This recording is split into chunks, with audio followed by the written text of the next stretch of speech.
Good evening, everyone. Thank you for joining us for this incredibly timely and what I'm sure is going to be such an insightful conversation.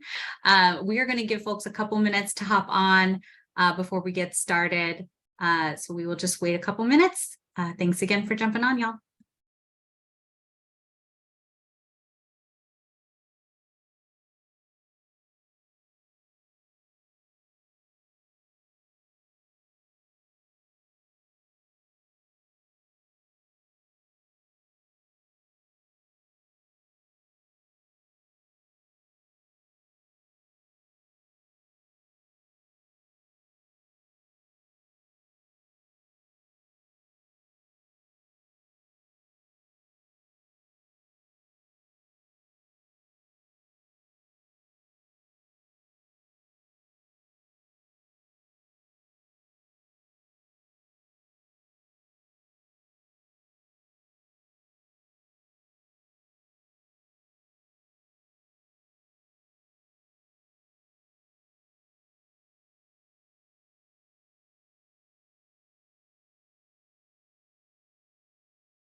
All right, everyone. Thank you for bearing with us. And thanks again for joining us for this evening's conversation. My name is Aissa Canchola Banez. I am a senior advisor for strategy and policy with the Student Borrower Protection Center. We are a national nonprofit policy and research advocacy organization working to eliminate the burden of student debt for millions of Americans across our country. And so I thanked folks earlier for joining us, both because this conversation is incredibly timely, but also, really important for us to continue to understand, that the fight for debt relief continues, regardless of what happened, at the Supreme Court earlier this month, or last month, I apologize, which now feels like it was eons ago, but at the same time, just yesterday. So, we know that so many of us are still trying to really wrap our heads around what happened and what unfolded out of the court, which was really just a fundamentally unjust decision out of the Supreme Court. But the reality is that, millions of families were relying on this relief promised by President Biden, and, had been left to really wait nearly a year for, really partisan and political lawsuits to essentially hold up this relief in our court system. So, we want to kind of underscore and really kind of unwind what happened at the court last month, what it means for borrowers, and what President Biden announced shortly, really within hours of the Supreme Court's decision, and what folks can do to make sure that they continue to engage and have their voices heard. So for today's conversation, we're bringing together legal experts and leaders in the movement to cancel student debt for just some real talk about, all of the above. And to, discuss what this means and how we can make sure that the voices of borrowers remain centered in the movement to fight and to end student loan debt. So again, one thing is clear, the fight for debt cancellation is not over. And, folks in our movement are not strangers to efforts to try to undermine our power and our voices. And so without further ado, I'm very excited to introduce my partners in the fight who are joining us today. So our first speaker is Kyra Taylor, staff attorney at the National Consumer Law Center, where she focuses on student loans. Prior to joining NCLC, Kyra was a staff attorney at Harvard Law's Legal Services Center, where she worked on the project on the predatory student lending. After that, we will hear from Satra Taylor, Director of the Higher Education, Workforce Policy and Advocacy at Young Invincibles. Satra is a passionate leader in the movement to cancel student debt and uses her experience as an equity advocate and policy wonk as levers for social change in higher education. After Satra, we will hear from Wisdom Cole, National Director for the NAACP Youth and College Division and the lead organizer for NAACP's 50K and Beyond campaign. In this role, he serves more than 700 youth councils, high school chapters, and college chapters actively involved in the fight for civil rights. And last but certainly not least, we will hear from Cody Hounanian, Executive Director of the Student Debt Crisis Center, where he's worked on issues like student loan reform and consumer protection policies for nearly a decade. Cody is very proud to echo the voices of over 2 million SDCC supporters and everyday people driving the grassroots organizing for a future without student debt.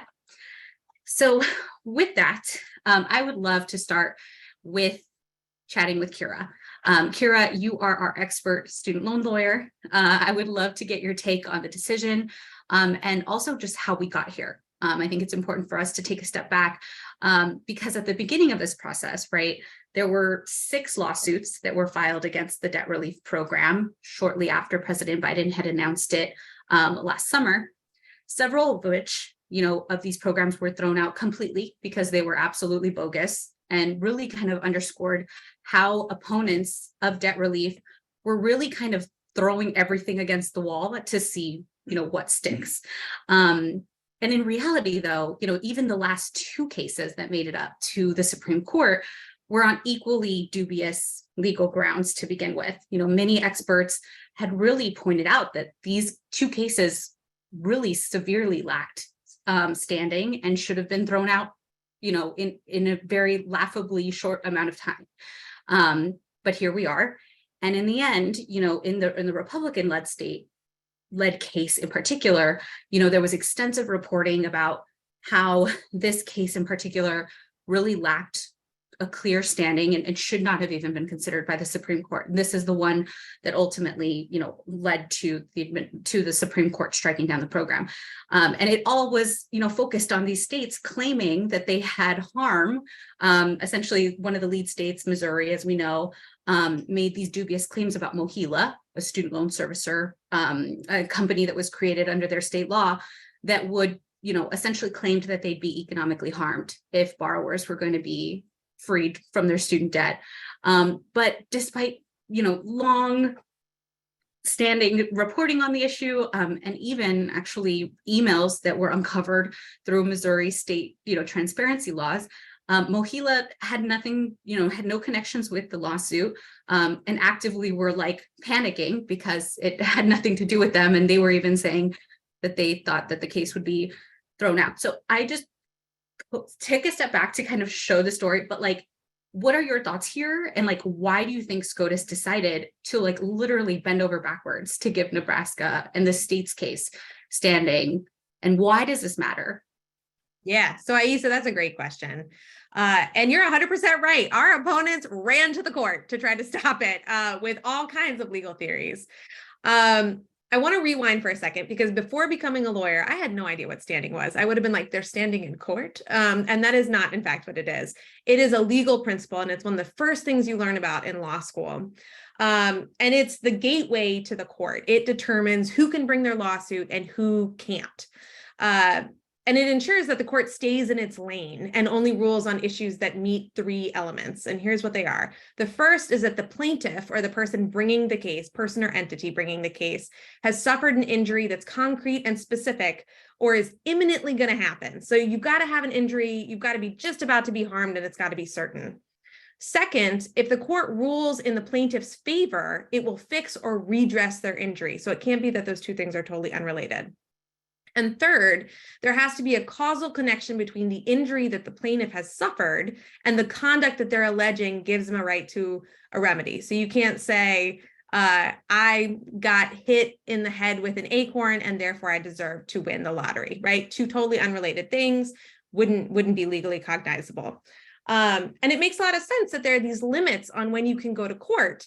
If the court began issuing opinions on things just because it thought they were important, it would be acting politically, which would throw off the balance of our three branches of government at the federal level.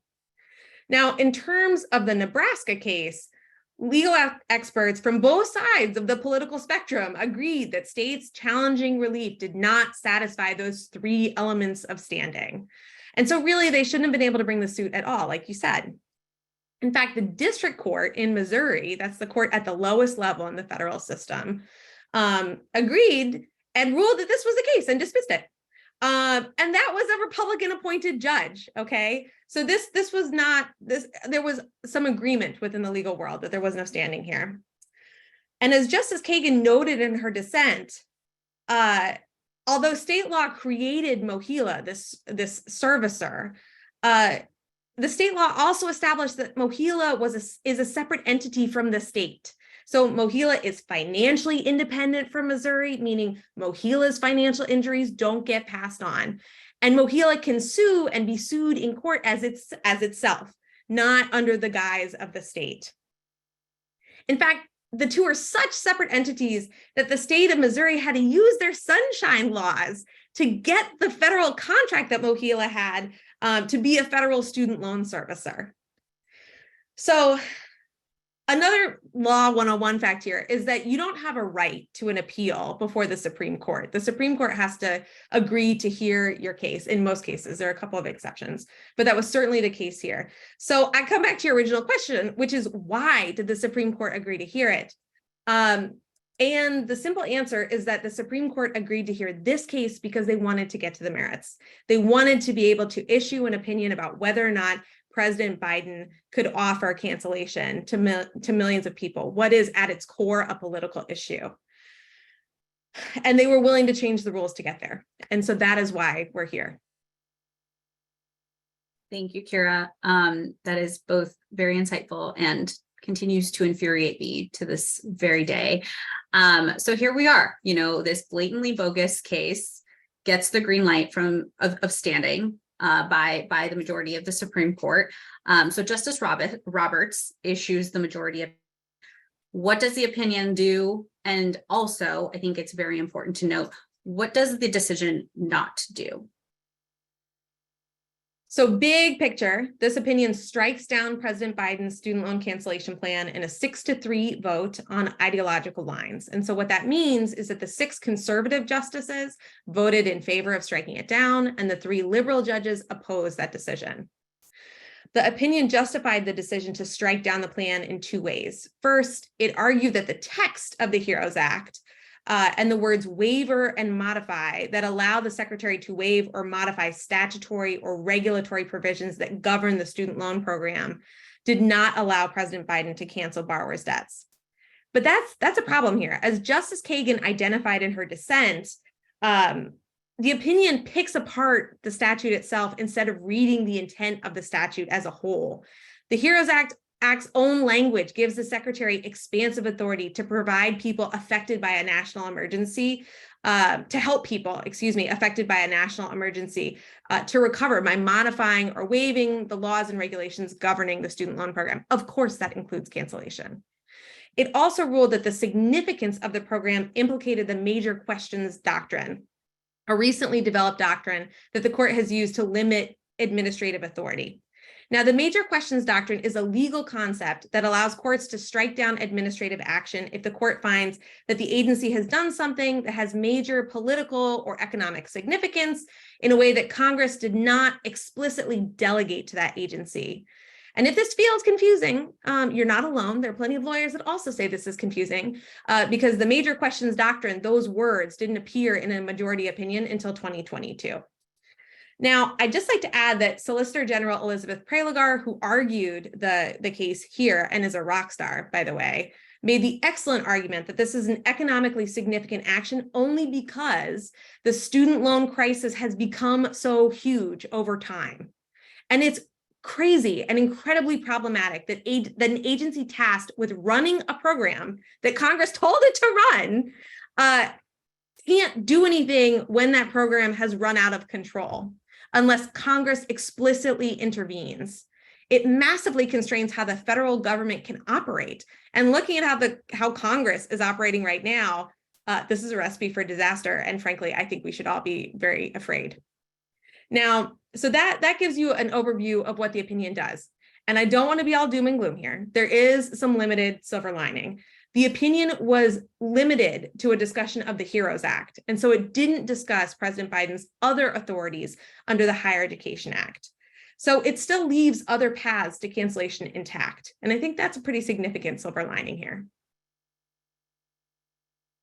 Thank you, Kyra. And just for folks who are hearing HEROES Act and still trying to put together what this law was, this was the authority that President Biden had specifically cited, or the Secretary of Education had specifically cited in introducing their prior program last summer. So it sounds like the Supreme Court essentially picked and chose what they wanted to interpret from the HEROES Act, essentially struck that down, but did leave a viable path forward for the administration to use other legal authorities, which the HEROES Act was always just one of many tools in the administration's toolbox to really get this done. So I appreciate you walking us through that, Kyra.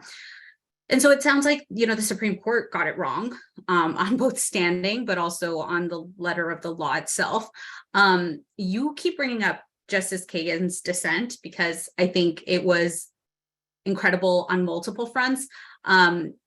She not only argues that the case itself is wrong, but that it actually is it's an example of the court actually exercising authority that it does not have, and even questions whether or not the decision itself was constitutional. That feels like a very big deal to me. And it's very clear that this is a very vibey Supreme Court that is just willing to do whatever it would like to do politically. But why does this matter? I mean, how does this impact our democracy? And also, what kind of precedent does it set for a future administration trying to act quickly to protect its people?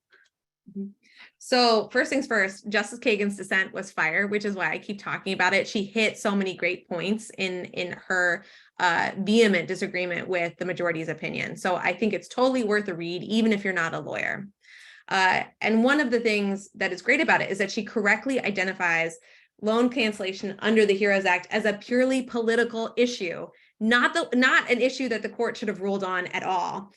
First, because of the standing issue, which is a huge issue, because like we talked about before, that is the gateway to get into our court system. And if you open that gateway, if you bend the rules, that destabilizes the whole system. But also because of the text of the statute itself, which instructs the Department of Education to waive and modify statutory and regulatory provisions, and then allows it to apply other terms and conditions in their stead to help folks recover from a national emergency. And she notes that 2 different presidents use this authority from different parties, mind you, first to waive interest and institute the payment pause, and then to provide cancellation to folks. And she notes either way, the secretary only did what Congress told him he could under the text of the statute. So again, this is a purely political issue. But let's talk about how this opinion threatens our democracy. Because the biggest issue here is that the court has reached beyond the power provided to it by the Constitution. There are certainly unconstitutional vibes in this opinion, and it's waded into a purely political issue. As Justice Kagan explained in her dissent, again, I love this dissent, it's incredibly dangerous because without limits on which cases the court can hear, courts become what she says are forums for the ventilation of public grievances, for settlement of ideological and political disputes, instead of actual injuries that the law can remedy. Our court system and our political system deliberately have very different roles in our government, and this blurs the line between the two. The court was motivated by ideology in this opinion and not the law. And they ignored that a critical part of their job as the highest court in the land is judicial restraint. So in terms of how the decision impacts the ability for the executive branch to respond rapidly to protect Americans, right, and to issue cancellation in the future, I'm not going to sugarcoat it for you. I do think aspects of this decision, the reasoning in this decision, even though it's narrowed to just a discussion of the HEROES Act, make it harder. But harder doesn't mean impossible, and harder doesn't mean we don't do it. So the big question, and the other big question is in a second challenge, would the Supreme Court double down or correct the error that it made in this opinion? And we don't know that yet. But again, even if the fight gets harder, we don't stop fighting, right? We have a long fight. And I know you are as tired as I am, as all of the panelists are here after being so close to having cancellation and having that ripped away from us. But there is still a path forward, and we can still do this. And we will, sleep and fight another day, hydrate and carry on, because that is what we have to do in this moment. That was so great and so right on so many different points, Kyra. Thank you so much for sharing your expertise with us, and also just like helping us kind of put it into like real terms, just like what happened, how close we were, and also why folks have every right to be furious about what happened last month. So with that, Satra, let's talk people. Let's talk, how this ruling in particular is going to impact folks across our country. In your role with YI, you are hearing directly from young people on the very real impact of the student debt crisis, and how many millions of folks were really banking on this relief. So, what are the real life implications of what the SCOTUS decision, of what SCOTUS did, and who is most impacted? Absolutely. This is a great question. And there are real implications. We know that over 40 million borrowers were relying on this relief, myself included. I'm very clear. So this is a personal matter as well. And this burden continues to weigh on many borrowers. And we have shared this, all of us on this call, in many meetings and interviews with administration as well as the press, in that it puts the burden on their shoulders, the borrower's shoulders, and it delays many borrowers from major milestones, such as getting married, starting a family, buying a house or a car, you name it. And so it's a problem. It's a problem. And it personally, and through conversations with our communities and our young adult base, we know that folks have to decide on whether they're paying for their medical needs or loan payments. So for the student debt rally, we actually did a digital greeting card campaign and received over, I want to say, 20,000 requests. And I went through some of those letters, and it was disheartening. Whether you were a veteran or a nurse or a teacher, it impacts everyone across workforce sectors. And many are going to have to make significant financial decisions to pay back their loans. And this will disproportionately impact communities from historically marginalized backgrounds.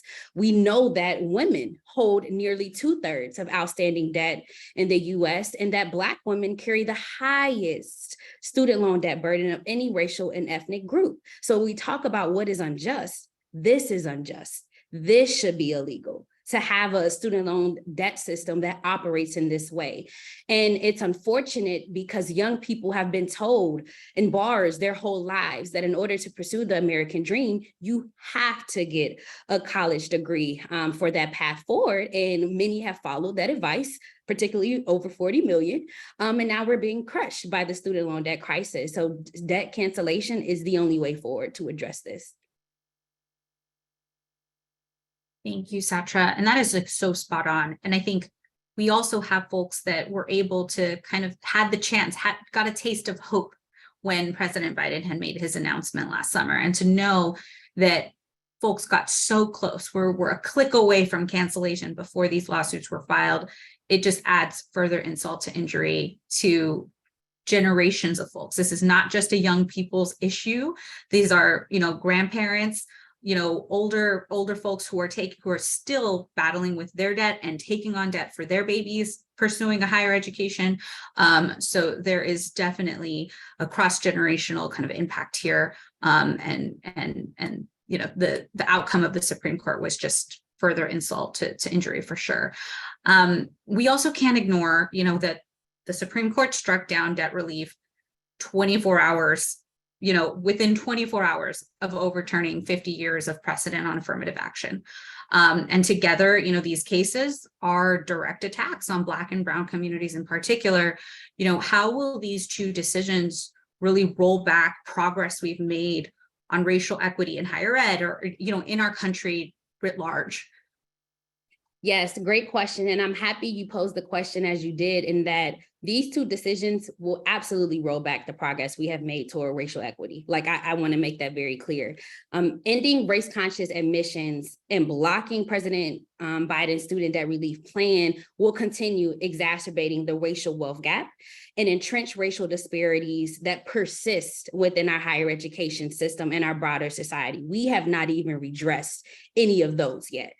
And we know this to be true because after California banned race-conscious admissions via Proposition 209, there was a chilling impact on graduation rates, graduate school attendance, and even income for Black and Latinx students.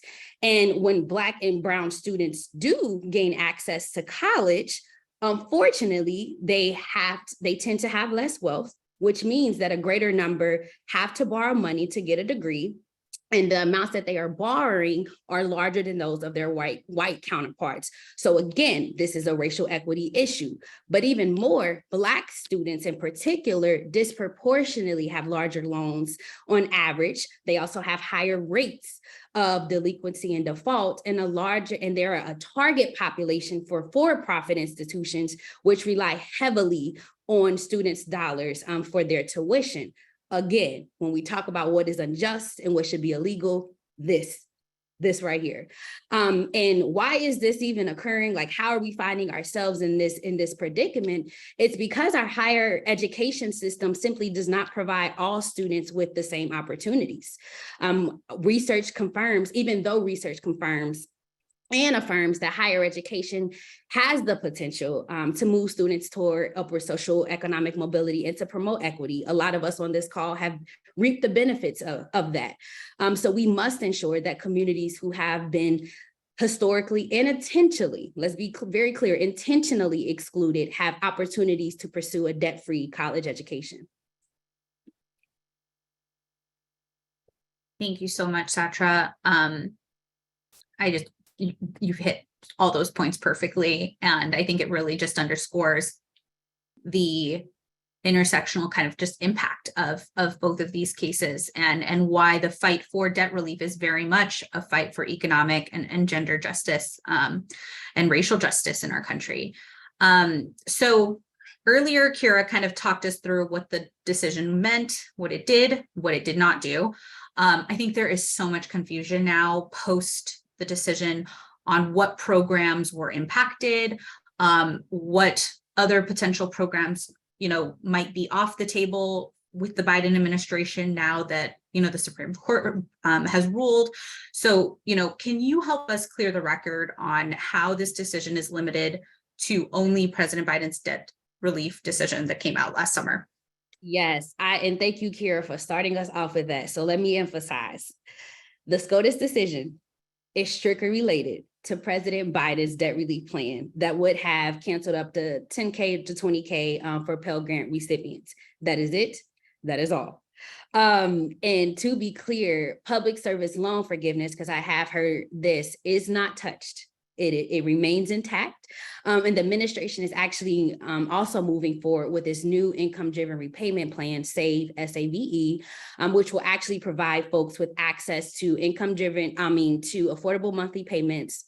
And I want to be clear that borrowers still have always had the ability to reach out to their their servicers to see if they qualify for any IDR plan. So please do so if you are on this call, because payments do start back up. Well, interest starts accruing September 1st.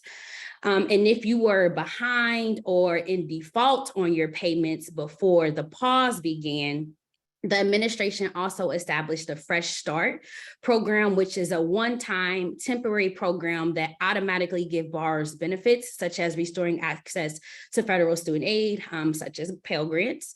But you have to act and claim the full benefits on the federal student aid website. So if you're on this call, or if you have folks or know folks who are borrowers, if you leave with nothing else today, just make sure you are checking out the federal student aid website periodically, your servicers as well, so you stay up to date. The last thing I'll say is, again, the Department of Education is accepting public comments right now regarding this new rule or this alternative, which Wisdom and Cody will get into a little bit more later. But make sure that you all are also submitting your comments about your concerns, because the fight continues, as Kyra said. And so we will want to make sure if there's any other concerns that we may not be recognizing as a coalition that you are experiencing, we're also highlighting that. But to close, we're good to go on any other program that, I should say, student debt related program that the administration has established during this term. Thank you so much, Satra. And I know like a lot of folks have questions. They know that payments are set to resume in October. But the fact is, folks have rights under federal law to get access to an affordable repayment plan. That has always been the case. That continues to be the case. And so I did want to just flag for our attendees today that I did plug www.cancelmystudentdebt.org, which is a website run by the Student Borrower Protection Center, as well as the Student Loan Borrower Assistance.org website, which is run by the National Consumer Law Center, both organizations that offer very reputable and straightforward and actionable advice. So folks should definitely take a look at those websites if they have any additional questions. So want to move on to Wisdom. So Wisdom, you on the day of the decision, you and Satra, and I know many of our other partners across the movement were at the court, really surrounded by borrowers, not only calling the court out for their unjust decision, but also with a very direct message to President Biden and the administration to not let the court have the last word, and to push them to continue to fight. So why was it so important to be there with such a strident message? And why is it important to continue to push on this? Yeah, no, thank you so much, Aissa, for that question. Recognizing that this has been a fight that we have been in for over a decade now, right? Recognizing even in the birth of the cancel student debt movement out of the Occupy movement, and this idea of how are we thinking about redistributing wealth in America today. Young people have been advocating for student debt cancellation over the last decade, coming up to DC, talking with their congressional members, advocating with the president, meeting with the Department of Education to see if we can get some type of relief. Can we remove this barrier? Can we remove this debt? Can we see some type of pathway or opportunity forward to ensure that everybody has the opportunity to enter into this economic system? And so even long before I was in college, people have been advocating for student debt cancellation. And so the work that we've been doing as a coalition really was to put that public pressure on the president to do so. And even though a plan was put into place or was proposed, it's really important that we are following through on these promises. Student debt cancellation was a major promise during the election of President Biden. It was a major talking point brought up by multiple candidates, but the plan and the promises and the push for it is something that really galvanized millions of young people, millions of Black people, millions of marginalized communities who have been advocating for a better society to really turn out to vote in the midst of a global pandemic where we didn't know what was going on. And so for us, it's really about ensuring that we finish the job. We were there the first day of oral arguments, really making sure that folks could understand the impact of the decision and why it's important for us to consider the stories, the data, the research, and how student debt cancellation is going to help us reduce the racial wealth gap. It's going to help us become homeowners, business owners, and build intergenerational wealth. And so in that moment in time, particularly on decision day, as we were waiting every Thursday, Friday, and every other day that was added throughout the month of June, to really ensure that the president is clear about the directive, clear about the public pressure, and understanding what must be done. 2 weeks before the decision came out, the NAACP wrote an open letter to President Biden administration, really urging the president to do everything in his power to use every legal pathway to ensure that cancellation happens, right? Because we know that through the Higher Education Act, that you can actually remove those barriers to higher education. And so we really wanted to make sure that was clear and that there was going to be swift action, because as we know, sometimes in politics, things do take time, but we are at a precipice, at a turning point, at a nexus point where we can see this as something that changes millions of people's lives, and not happening after an election because we already voted, but happening before the next one. Thank you, Wisdom, for that. And I think it's important to note that folks were not naive with, about the court that we were up against. And so I think what's so important is that this movement and folks at the grassroots level never took their foot off the gas. And, even after the decision came out, we're ready to demand, that for that alternative authority, and knew that we would not allow for the Supreme Court to have the final word here, and to really not give the president the space to walk away and say he just tried. And thankfully, he didn't do that. He listened. And so it's clear that he heard the millions of borrowers that demanded ongoing action here. So Wisdom, what did the president announce later that day of the court decision? How does it differ from the announcement that we got last summer? And what do we know about timing? Yep. So, the president was able to announce immediately after we marched over from the Supreme Court to the White House that he would be using the Higher Education Act because it's legally sound, because it's going to provide relief for as many borrowers as possible. And the Department of Education is already initiating in that approach. And so we do have to go through some negotiating rulemaking, which is going to take some time, but we do need to recognize that we are still pushing the president to act swiftly. In addition to that announcement, the Biden administration also announced that there's going to be an on-ramp, about a 12-month on-ramp for folks who are not able to pay. They're urging people who are capable of paying to pay, but if you're not able to pay, that it will remove the threat to default, because we know that once payments begin in September and that interest does occur, the impact for Black borrowers is going to be high, right? We knew this beforehand, that there's a potential for up to 50% of Black borrowers to be pushed into default. And so we appreciate the on-ramp, but we also want to make sure that this is supplements to cancellation and not the answer to cancellation, right? We recognize that there is a plan that can be put in place. We recognize that there is an opportunity to ensure that millions of borrowers receive relief. And so we're still going to be pushing for that directive. We want to make sure that folks are, sharing their stories. We want to make sure folks are continuing to advocate and ensure that the president is reassured in his power, right? This was an issue that got him elected. Young people have been arrested in front of the streets of Sallie Mae, fighting for this issue across multiple generations. And so we really want to make sure that we get across the finish line. It's not done until it's done, and failure is not an option. I'm super happy that this coalition and the folks that we've been working with are truly invested in ensuring that this happens, because over generations, we've seen movements rise and fall for various issues or various reasons. But we are all invested because we are also a coalition of debtors, right? I got $30,000 in student debt that I'm trying to see wiped away.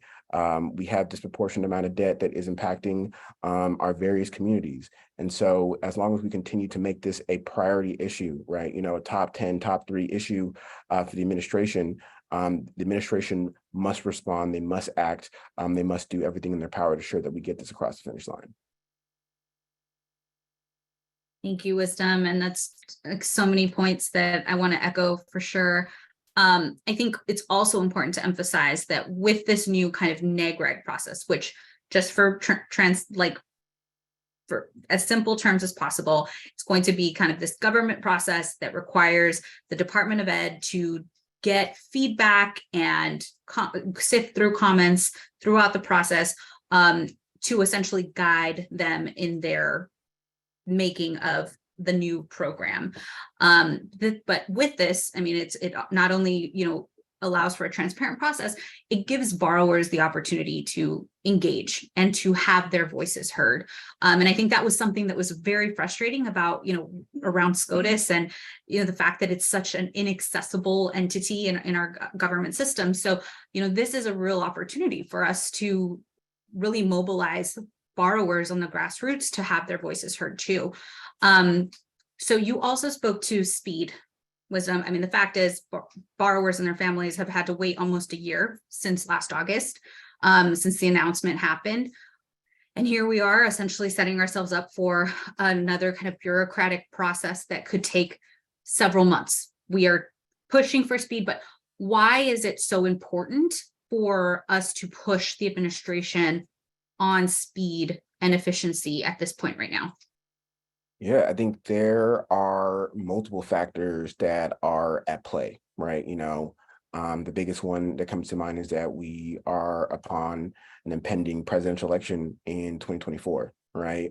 And oftentimes issues like this in our communities are used as negotiating or bargaining chips, and that's not fair to us, right?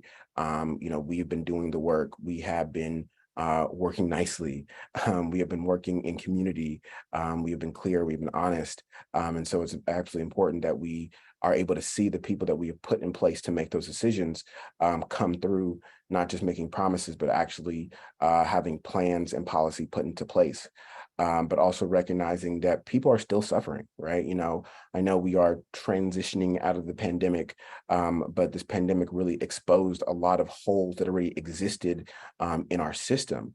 And so for the millions of people who, have already been approved, people are waiting on that relief. They're depending on that relief, right? The promise was a pause and relief, not one or the other, not just the pause, but actually making sure that we come through on this. And so we want to push the administration to act swiftly because folks have bills to pay, folks have families to feed, folks have lives to start. And this is really going to impede their ability. People are already beginning to prepare for payments to come back. And that is also impacting the way that people spend, right? I think I just saw something about Walgreens seeing less, revenue because one of the factors is that people were getting ready to start paying back their student debt. And so we're seeing this impact, folks, businesses, everybody across the country. And so we want to ensure, and what we've been pushing, across, this movement is that we want to be debt free in 2023, that we want to see this happen now. We don't want to see this being used as a tactic. We want to make sure that people see the relief that was promised to them. And so ensuring that they are taking a truly equitable approach, right? Because even in the argument to get to the plan that was proposed was this idea of like, how much is enough? How much is actually going to make the difference? How much is really going to recognize the disparities as well as the disproportionate amount of debt that people of color, that Black people in this country face, right? Because right now we are still pushing this narrative that folks do need to go to college, get a good job, get a good education, so they can get a good job, but we aren't considering job place discrimination. We're not even talking about the people who start college and don't finish college, but still have the debt. There's so many people who are caught in this debt trap, and enough is enough, and we have to do something about it. And so we truly are at a turning point within this movement, and the president has the power to do so, and must use all the legal authorities necessary for us to see this happen. Spot on again. I was like, I just want to echo and snaps to everything. But to your point, Borrowers and their families have waited long enough. Their livelihoods rely on this relief that was promised to them. And this is very real to folks and families across our country. So thank you for that wisdom. Cody, we've been talking about the Supreme Court, what they did, where the path forward, remains.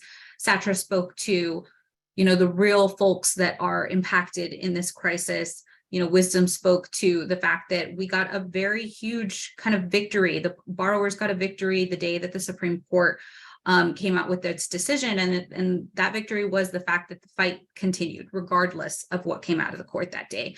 So we lived to see another day in this fight. And, now we have this government process that we are going to be pushing to move as quickly as possible. But it presents an opportunity for us to bring this back to the people closest to the impact here.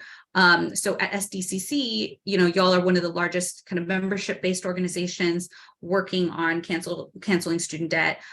You're natural organizers and really know how to make sure that borrower stories are front and center. So this process, and we'll be taking feedback. Can you explain kind of how this process has worked before and like how borrowers can kind of engage, in this process over the next actual week, or where do we stand in this process and how can borrowers kind of prepare to engage? Yeah, well, before I even get into the process, because I know this is going to be new to a lot of those who are listening, I just want to take a step back and just recognize the power that sharing our experience and stories has in the first place. And so, first and foremost, when we share our voices, when we share our student debt experience, what we're doing is we're humanizing this issue. We're making it relatable and we're putting it in terms in which the public and policymakers recognize that it has a real life, real world impact. And that's really important because talking about student loan debt, talking about the issues and impact it has in people's lives can often exist in this kind of like macroeconomic conversation about the $1 trillion and what it means for the economy, inflation and blah, blah, blah. But what it really means is that families, and particularly vulnerable families and communities, are struggling when they should have had an opportunity at accessing the American dream. So, sharing stories has this relatability, humanizing touch.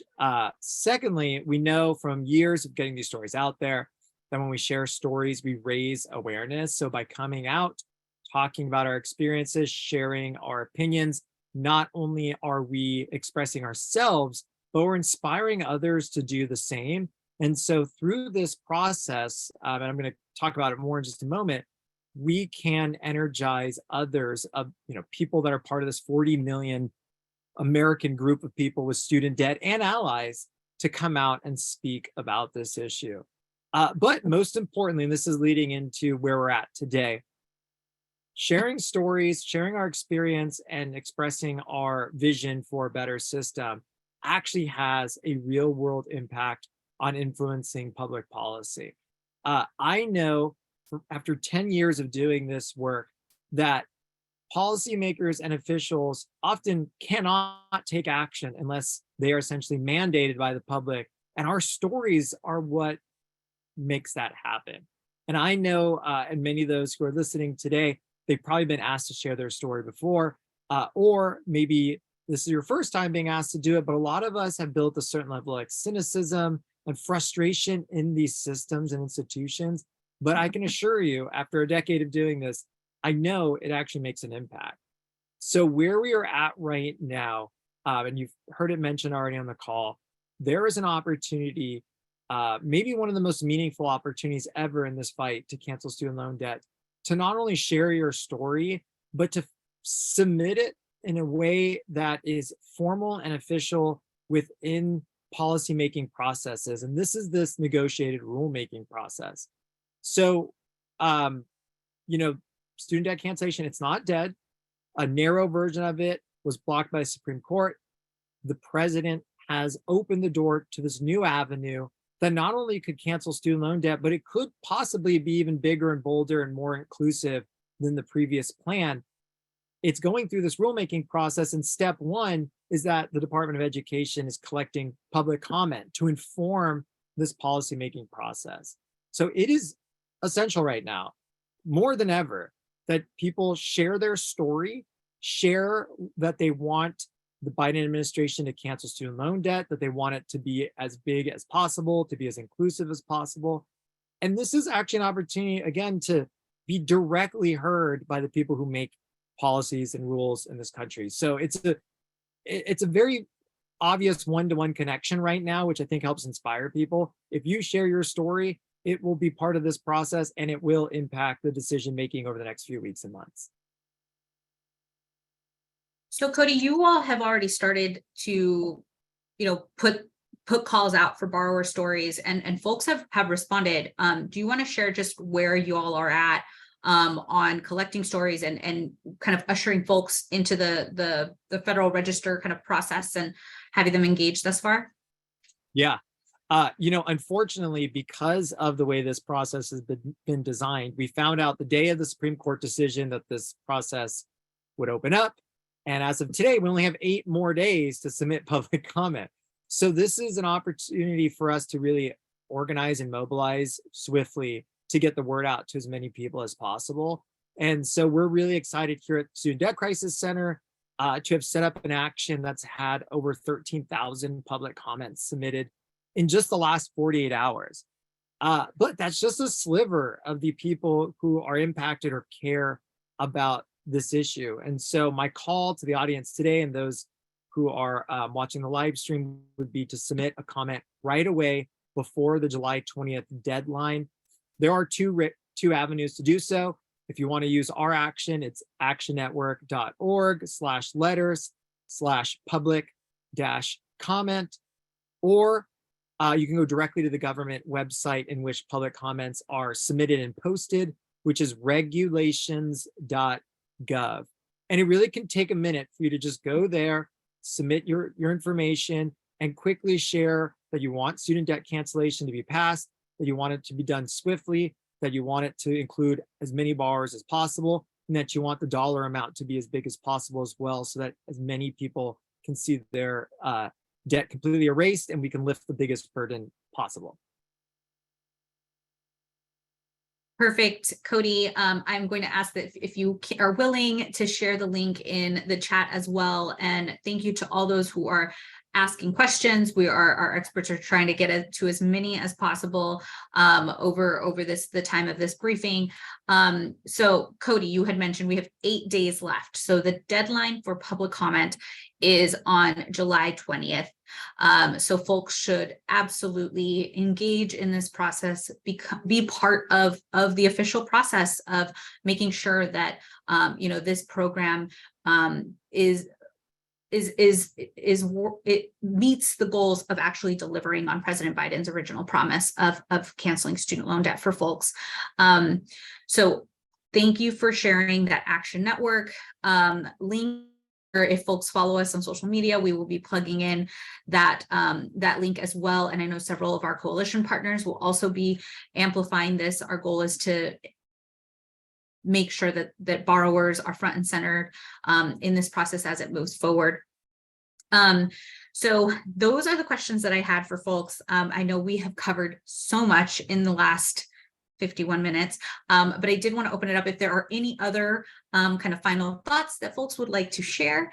And if not, I will plug in some of the resources that we have coming up, but did want to open the floor if there are any other final thoughts from our spectacular panelists. I honestly just want to reiterate something that all panelists have shared, and that is the fight continues, and it will take all of you and more who are on this call to make student debt cancellation happen, but also debt-free college. Like, we will not end there. This higher education system, the student loan system is broken, and so there's much work to do, and it will take mobilization. And so thank you all for being here, and I'm hoping to see you all in the front lines in the future if necessary. Yes, Satra, thank you. Anyone else?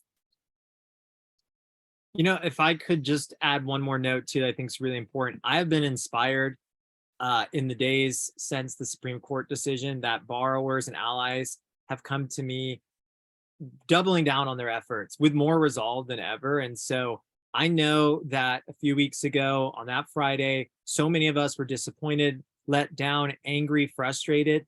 And yet what I am hearing now in the days after is this intense desire to continue to discuss solutions. That kind of energy, that optimism and hope is what got us to this moment.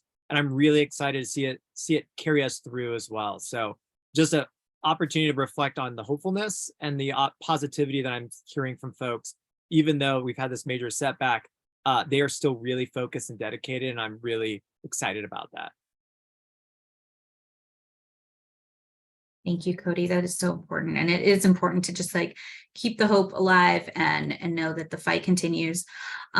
So with that, I did just want to plug again, and seeing lots of questions come in the chat. We obviously won't be able to answer every single one of them, but we do have resources.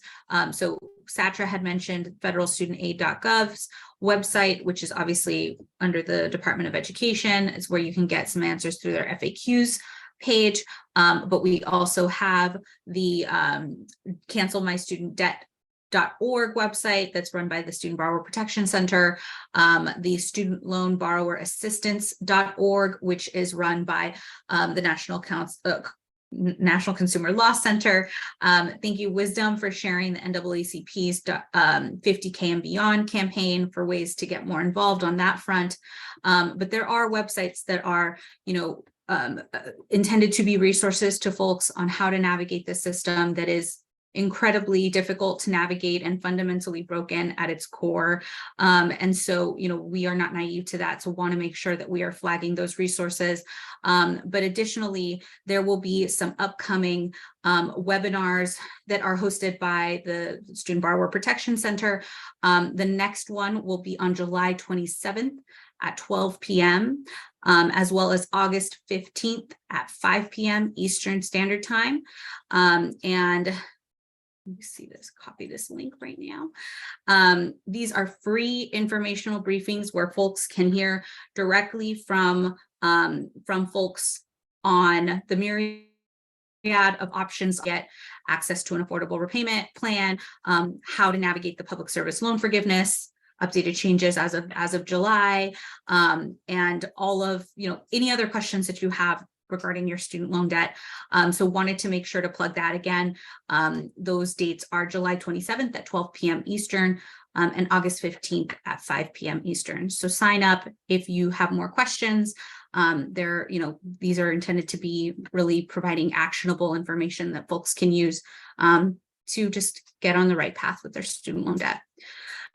So with that, I want to just send a huge note of appreciation to our phenomenal panelists who really kind of shared such great expertise, but also just so much of this work is like, it's all heart and it's all love. And so I just want to recognize that because it's so hard to bring that every single day. And so I just want to recognize that and share my for each and every one of y'all for joining us this evening and for sharing kind of where we go from here. So with that, thank you everyone for joining us. We hope that you were able to take some tidbits of information, and we hope that you get your story logged in to the Federal Register's website so that you are a part of this process because your story matters, and we're going to cancel student debt. So appreciate y'all. Thank you so much. Thanks all. Appreciate it.